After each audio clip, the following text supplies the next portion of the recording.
Vicky Ajoko bamutemyeko omutwe nga Bukere yabitadde mawulire oba nedda. Abange Vicky Ajoko ali free essaawa yonna akomawo Uganda ng'abalala bwe babyogera oba nedda. Nkusaba weekuumireko ngaffe abakola okunoonyereza era abaakwasibwa ensonga eno ngenda kukubuulira ekituufu bamutemyeko omutwe oba ali free akomawo Uganda. Weewaawo nsooka okubabuuzaako abalabi bange wonna we muwangaalira oba w'osinzira vidiyo eno w'ogirabidde wonna wasuze otya omulungi wasiibye otya.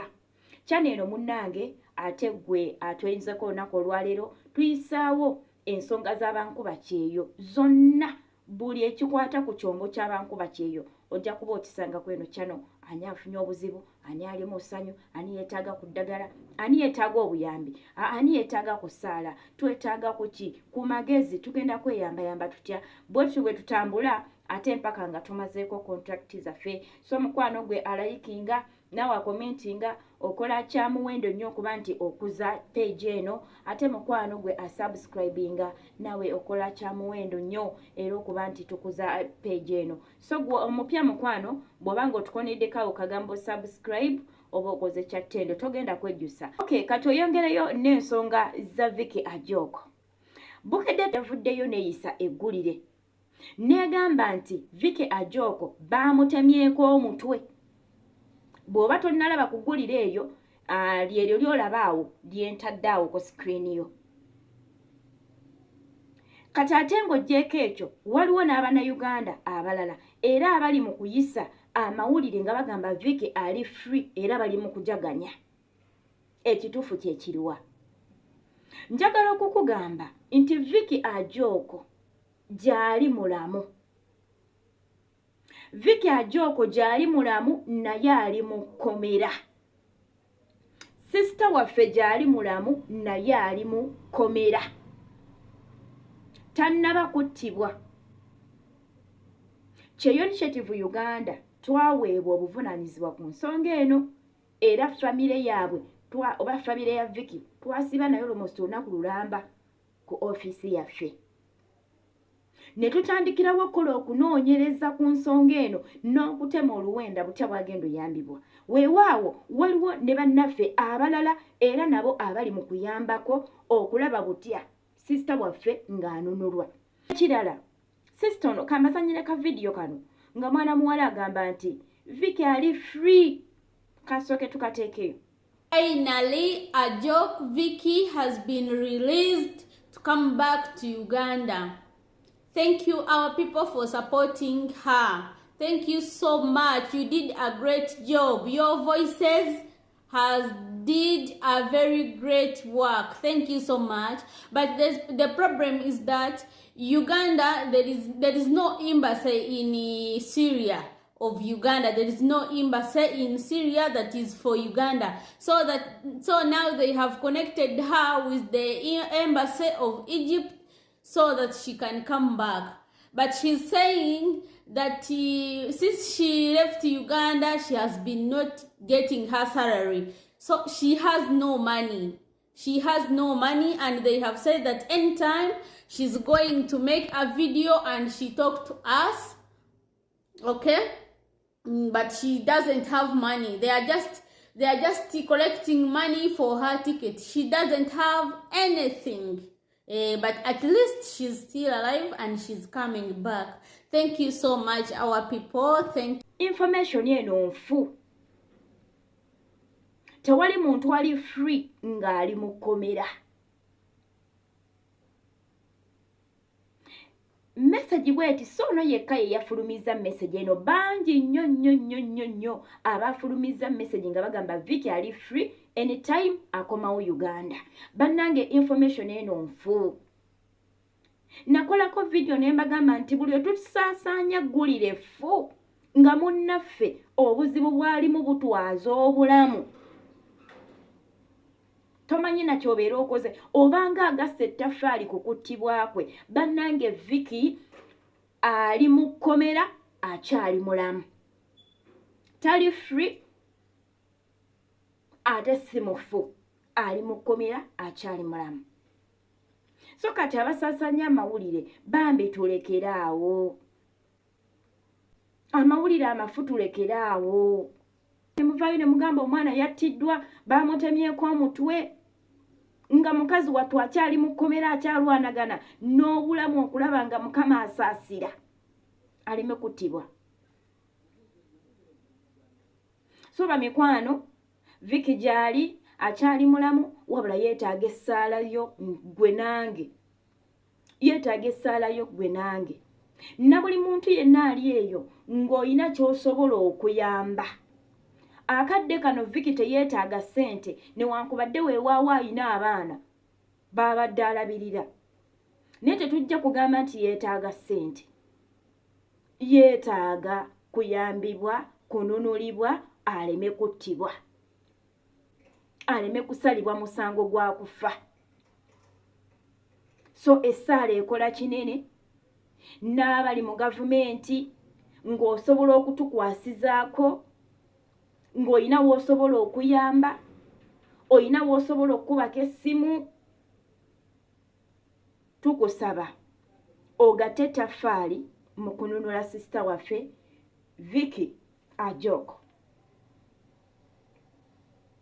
Buli lwe tuvaayo ne tufulumya message enfu, ono twongera okumunnyika. Akadde kano weebanga bukedde yagambye nti ono omwana yattiddwa. Kati n'omuntu abadde alimu essuubi ly'okuyamba omukyalo ono agamba ndaba olwedde yattiddwa. Yattiddwa, tetukyasobola kuyamba. Ne gavumenti oba aba paalamenti, bammemba ba paalamenti ababadde nabo basituse bagatte ettaffaali okukuwa oluwendo okulaba butya omukyalo ono bw'ateebwa nga mulamu bw'anunulibwa. Basobola ogambe bukedde we bayeekisiza nti yafudde kituufu.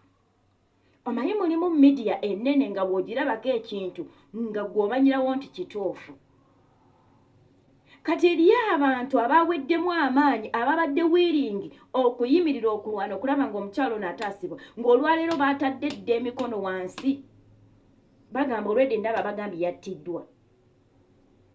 Famire y'omukyalo ono Vicky Ajok twebaza Katonda nti tuli in touch nabo era bamanyi tubawa fayino. Tubawa fayino, tubawa ekyo ekituufu kuba tuli in touch nabo. Kuba batukwasa ensonga eno okugirondoola era balooya baffe nabo bakola ekisoboka ng'ate n'abalala nabo bwe bakola ekisoboka okulaba nti omukyalo ono anunulibwa. Naye teeberezaamu singa famire ebadde teyina wantu we yeesigamye nti wano we tujja amawulire amatuufu era we tufune ekisembayo, neeraba egguliro lya bukedde nti omukyalo ono yattiddwa. Abakuba pressure singa bakubiddwa dda pressure, mulimu n'omuntu ng'ayinza n'okufa nga bamubikidde kubanga baliko soosi ze beesiga nti eno soosi we baye ekifulumiza kituufu. Bambi tukole okunoonyereza kyensaba naye nga badiya kyekyo sisita waffe akyatwetaaga, yeetaaga essaala, yeetaaga obuyambi okulaba nti afuluma ekkomera. Pawulo ne Siira, omanya paati eyo njagala nnyo. Lwaki nkusaba gwe ssaalayo nange nti Pawulo ne Siira we baali bakwatiddwa ne basibibwa mu kkomera ery'omunda nga babasibye mu kkomera nga liri munda geeti oba mmeka nga ne gye babateeka baali babasibyeko enjegere nga tasobola kutoloka ne waaba afa.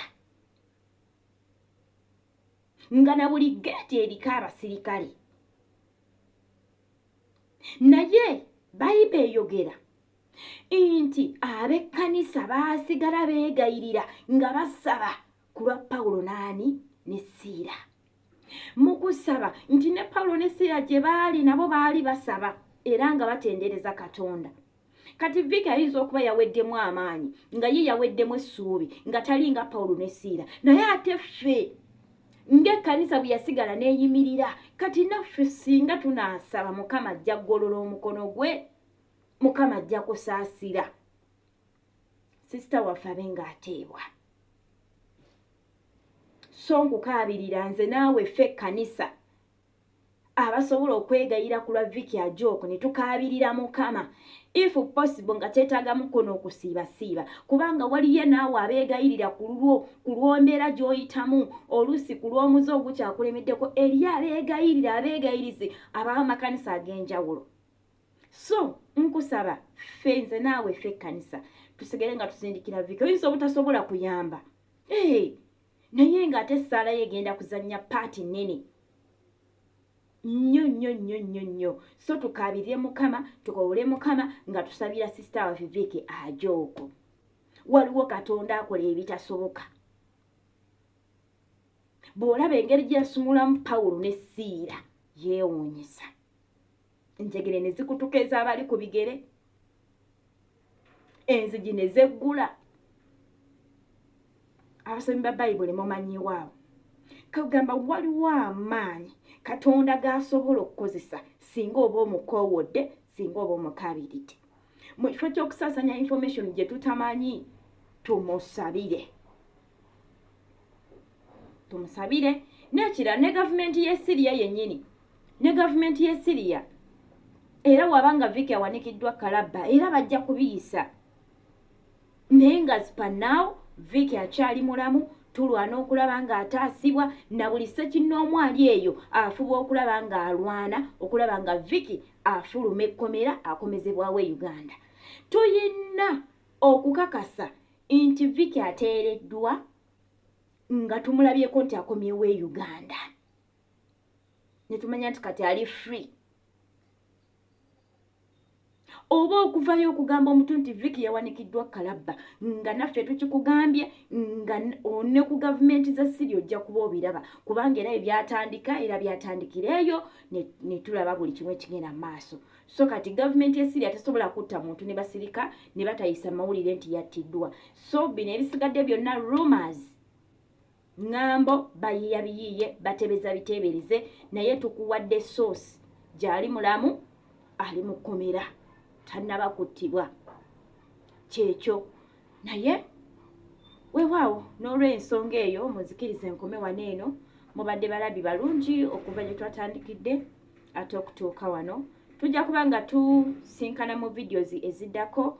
Mubeere bulungi, mweraba.